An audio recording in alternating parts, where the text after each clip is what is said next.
Class में हम लोग डिस्कस करेंगे क्लास 12th का बायोलॉजी, जो चैप्टर नंबर 4 होगा, यूनिट नंबर 2 होगा। तो ठीक है, यूनिट नंबर 2 में पहला चैप्टर जो है उसका नाम क्या है? वंशागति तथा विविधता के सिद्धांत। ये क्या है? ये चैप्टर का नाम है।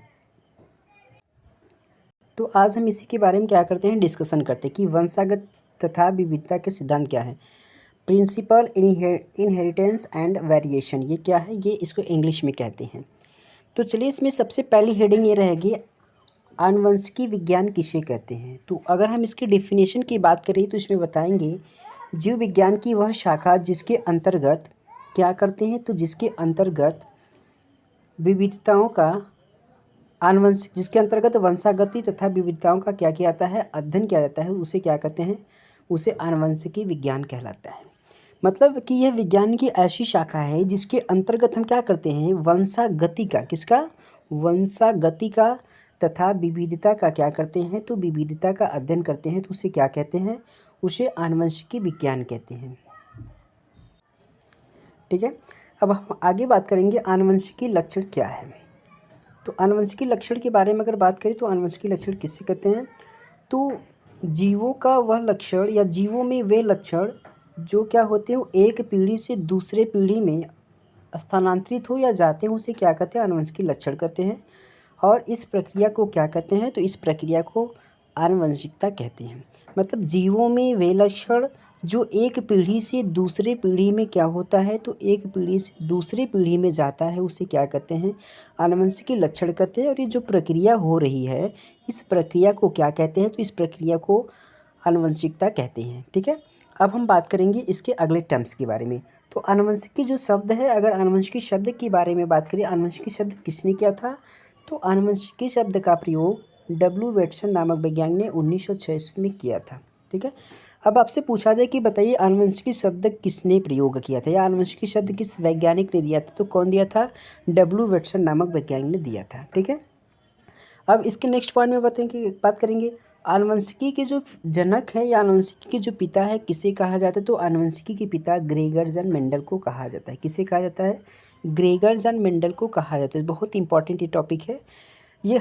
मतलब ये क्या है कि किसी भी एग्ज़ाम में पूछ जाते हैं कि जो मेंडल जी है, मेंडल जी का पूरा नाम क्या है? तो मेंडल जी का पूरा नाम क्या है? Gregor John Mendel. ठीक है, ग्रेगर जॉन मेंडल को आनुवंशिकी के क्या कहा जाता है? तो आनुवंशिकता के पिता कहे जाते हैं। ये मतलब उनके जनक कहे जाते हैं, जन्मदाता कहे जाते हैं। ठीक है, दो टर्म्स यहाँ पे समझ में आ जाने। आनुवंशिकी शब्द की अगर बात किया जाएगा तो आनुवंशिकी शब्द का प्रयोग डब्ल्यू वेटसन ने किया है, बट आनुवंशिकी के पिता की बात किया जाएगा, जनक की बात किया जाएगा, तो कौन हो जाएगा? ग्रेगर जॉन मेंडल हो जाएगा। अब ये जो ग्रेगर जॉन मेंडल थे, ग्रेगर जॉन मेंडल ने अपने प्रयोग के लिए किस पौधों को लिए थे? तो ग्रेगर जॉन मेंडल ने बेसिकली अपने प्रयोग के लिए मटर के पौधों को लिए। तो देखिए यहाँ लिखा गया है, मेंडल ने अपना प्रयोग मटर के पौधों पर किया था। यानी इन्होंने अपने प्रयोग के लिए क्या किया था? तो इन्होंने अपने प्रयोग के लिए मटर के पौधों को क्या किया था? चुना था। अब हम बात करते हैं जो मटर है, मटर का जो वैज्ञानिक नाम होता है वो क्या होता है? तो मटर का वैज्ञानिक नाम होता है पाइशम सटाइवम होता है। क्या होता है? पाइशम सटाइवम। ये क्या है? मटर का वैज्ञानिक नाम। ठीक है, आगे देखिए, मटर में जो गुणसूत्रों की संख्या होती है, तो मटर में गुणसूत्रों की संख्या कितनी थी? तो मटर में गुणसूत्रों की संख्या 14 होती है। कितनी होती है? 14 होती है। ठीक है, अब हम आगे देख लेते हैं अगले टर्म्स में देखेंगे कि मेंडल ने क्या कौन कौन से शब्दावली, मेंडल की कौन कौन से टर्म्स या फिर और बातें देख लेते हैं कि जो मेंडल थे, आखिर क्या कारण था कि मेंडल अपने प्रयोग में क्या हो गए? सफल हो गए। तो सबसे पहले तो ये देखेंगे, सफल होने से पहले ये देखेंगे कि मेंडल ने मटर के पौधों को क्यों चुना था। बाकी बहुत सारे पौधे हैं, तो बहुत सारे पौधे हैं, तो उन बहुत सारे पौधों में से किसी को भी चुन लिए होते, बट इन्होंने मटर के पौधों को ही क्यों चुना था? तो अब हेडिंग बन जाएगा, मटर के पौधे क्या करने की? तो मटर के पौधे चयन करने की कारण। क्या कारण था कि मेंडल ने जो है मटर के पौधों को चुना था? तो हम देखेंगे कि मटर का जो पौधा होता है उसमें कौन कौन सी गुण पाई जाती है, और जिस वजह से मेंडल ने मटर के पौधों को क्या किया था? तो मटर के पौधों को चुना था। ठीक, तो इससे पहले अगर आप हमारे चैनल को सब्सक्राइब नहीं किए हैं तो हमारे चैनल को सब्सक्राइब कर लीजिए और वीडियो को अधिक से अधिक शेयर करें, लाइक करें, कमेंट करें। ठीक है, तो चलिए स्टार्ट करते हैं कि मेंडल ने मटर के पौधों को क्यों चुना था। तो क्योंकि जो मटर का पौधा होता है, मटर का पौधा क्या होता है? एक वर्षीय होता है। पहला कारण यही था कि मेंडल ने इसको चुना था, क्योंकि मटर का पौधा क्या होता है? एक वर्षीय होता है। दूसरा पौधा क्या होता है कि मटर का पौधा क्या होता है, द्विलिंगी होता है। द्विलिंगी का मतलब जिसमें नर और मादा दोनों, नर जननांग मादा जननांग दोनों एक ही पौधे पर पाए जाते हैं, उन्हें क्या कहते हैं, द्विलिंगी कहते हैं। ठीक है। तीसरा क्या है, तो तीसरा है मटर के पौधों में अनेक प्रकार के क्या पाए जाते हैं, लक्षण पाए जाते हैं। तो मटर के पौधे में जैसे आप देखेंगे झुर्रीदार पौधा होता है, लंबा होता है, बौना होता है, हरा होता है, गोला होता है, पीला होता है। तो अलग अलग प्रकार के इसमें क्या होते हैं, लक्षण पाए जाते हैं। और तीसरा पॉइंट, चौथा पॉइंट क्या है कि इसमें जो है स्वपरागण की क्रिया आसानी से होती है, यानी इसमें जो सेल्फ पॉलिनेशन की प्रोसेस है, ये स्वपरागण की क्रिया बहुत आसानी से इसमें हो जाती है। चौथे पॉइंट क्या बनता है, इसमें कृत्रिम पर परागण आसानी से कराया जा सकता है। तो इसमें कृत्रिम पर परागण जो होता है ये क्या होता है, ये आसानी से कराए जाते हैं।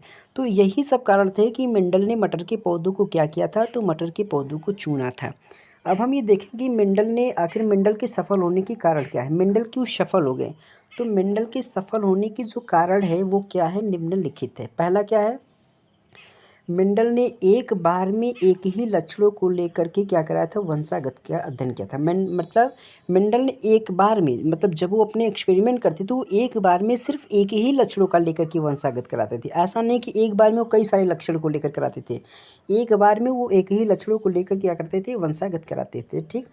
और दूसरी पॉइंट क्या है, इन्होंने स्वच्छ एवं शुद्ध पौधों को चुना था, यानी जब इन्हों अपना एक्सपेरिमेंट करते थे तो उस बीच में क्या करते थे, ये किसी अच्छे, मतलब जो स्वच्छ और स्वस्थ पौधा हो, वो स्वच्छ एवं शुद्ध पौधों का क्या करते थे, चयन करते थे। ठीक। और मेंडल द्वारा निकाले गए आंकड़ों को वो क्या करते थे, पूरा लेखा जोखा तैयार करते थे। अगले पॉइंट में क्या है कि जब मेंडल अपना एक्सपेरिमेंट करते थे तो ऐसा नहीं कि उसको ऐसे छोड़ देते थे, जितने भी उनका रिकॉर्ड आता था, जो भी आपको उनका रिजल्ट आता था, उन सभी रिजल्ट को क्या करते, वो एक रिकॉर्ड फाइल में बना करके उसका लेखा जोखा तैयार करते थे। यह भी कारण क्या था मेंडल के सफल होने के। और फिर इन्होंने क्या किया, इन्होंने F2 व F23 का भी अध्ययन किया था। मतलब ये जब किसी भी जनरेशन में कराया, जैसे F1 जनरेशन में अध्ययन कराया तो F1 जनरेशन, F2 जनरेशन और F3 तक क्या किया था, वो अध्ययन करते रहते थे बराबर। ठीक है। और फिर इन्होंने क्या किया था, इन्होंने पुष्प में उपस्थित छोटे तथा लंबे पुंकेसर को काट दिए ताकि स्वपरागण क्रिया न हो सके। मतलब ये क्या करते थे, जो पुंकेसर थे, पुंकेसर को क्या करते थे, पुंकेसर को वो काट देते थे जिससे स्वपरागण क्रिया न हो सके। तो ये सब जो कारण था, ये सब कारण था मेंडल के सफल होने के कारण। अब हम आगे के टर्म्स में देखते हैं, मेंडल ने क्या किया था, मेंडल ने अपने एक्सपेरिमेंट करते समय कुछ शब्दावली दिए थे। तो चलिए देख लेते हैं इनकी शब्दावली कौन कौन से हैं। तो आनुवंशिकी की जो शब्दावली है, यानी मेंडल ने जो शब्द का प्रयोग किया था उसे क्या कहा था, आनुवंशिकी की शब्दावली, यानी टर्मिनोलॉजी ऑफ जेनेटिक्स। तो बेसिकली इसमें क्या आया था, प्रभावी लक्षण था, अप्रभावी लक्षण था, संकर था, संकरण था, समयुग्मकी, विषम युग्मकी, एक संकर और द्विसंकर क्रॉस। तो ये जो है इन्होंने क्या किया था, ये सब आनुवंशिकी की क्या है, शब्दावली। तो अब एक एक आनुवंशिकी की जो शब्दावली है, हम इस पे एक एक के बारे में क्या कर लेते हैं, डिस्कशन कर लेते हैं। तो चलिए एक एक के बारे में क्या कर लेते हैं, एक एक के बारे में पढ़ लेते हैं बारी बारी से। तो सबसे पहले देखिए, कहते हैं प्रभावी लक्षण क्या है, यानी डोमिनेंस कैरेक्टर क्या है। जब दो विपरीत लक्षण वाले पौधों के बीच क्रॉस कराया जाता है तो उससे उत्पन्न जीव में जो लक्षण दिखाई देता है उन्हें क्या कहते हैं, प्रभावी लक्षण कहते हैं। मतलब जब मेंडल ने क्या किया, जब मेंडल दो विपरीत लक्षण वाले पौधों के बीच में क्रॉस कराया तो उससे उत्पन्न जीव में जो लक्षण दिखाई दिया उसको उन्होंने क्या कहा, उसको उन्होंने प्रभावी कहा। तथा जब दो विपरीत लक्षण वाले पौधों के बीच में क्रॉस कराया तो उनसे उत्पन्न जीव में जो लक्षण नहीं दिखाई दिया उसे क्या कह दिया, अप्रभावी। मतलब जो लक्षण दिखाई दे दिया उसको प्रभावी कर दिए और जो लक्षण नहीं दिखाई दिया उसको क्या कर दिए, अप्रभावी कर दिए। ठीक है। अब हम आगे की टर्म्स को देख लेते हैं। आगे क्या है, संकर किसे कहते हैं, मतलब इसको इंग्लिश में कहते हैं हाइब्रिड। हाइब्रिड क्या है, तो जब दो विपरीत लक्षण वाले पौधों के मध्य क्रॉस कराया जाता है तो उनसे उत्पन्न जीव को संकर कहते हैं। उनसे उत्पन्न जीव को क्या कहते हैं, संकर कहते हैं। और संकरण क्या है, तो जब मध्य क्रॉस कराया जाता है तो उस प्रक्रिया क्या कहते हैं, संकरण। यानी कि जब दो विपरीत लक्षण वाले पौधों के बीच में क्रॉस कराया गया तो उनसे उत्पन्न जीव को क्या कर दिए, संकर कर दिए। और ये जो क्रिया हो रही है इसी क्रिया को क्या कहा जाता है, संकरण कहते हैं। ठीक है। अब बात कर लेते हैं समयुग्मकी और विषम युग्मकी के बारे में। तो समयुग्मकी क्या है, तो समयुग्मक बताएं, यानी कि जब युग्मक में उपस्थित दोनों जीन क्या होते हैं, वो समान होते हैं तो उन्हें क्या कहते हैं, समयुग्मकी कहते हैं। और जब युग्मक में उपस्थित दोनों जीन अलग अलग होते हैं तो उसे क्या कहते हैं, विषम युग्मकी कहते हैं। ठीक है। आई होप कि आपको सब समझ में आ रहा होगा। अब हम आगे की तरफ देख लेते हैं, संकरण किसे कहते हैं।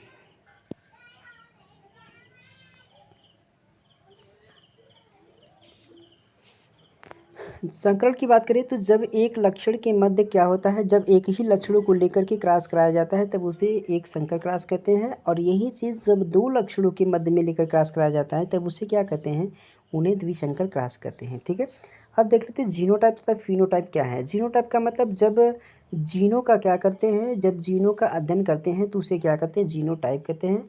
और जब हम क्या करते हैं, किसी भी जीवधारियों के बाह्य लक्षणों का अध्ययन करते हैं तो उसे क्या कहते हैं, फिनोटाइप कहते हैं। ठीक है, अब हम अगले दिन की क्लास में पढ़ेंगे मेंडल के कौन कौन से नियम है और उस नियम के बारे में पढ़ेंगे। ठीक है।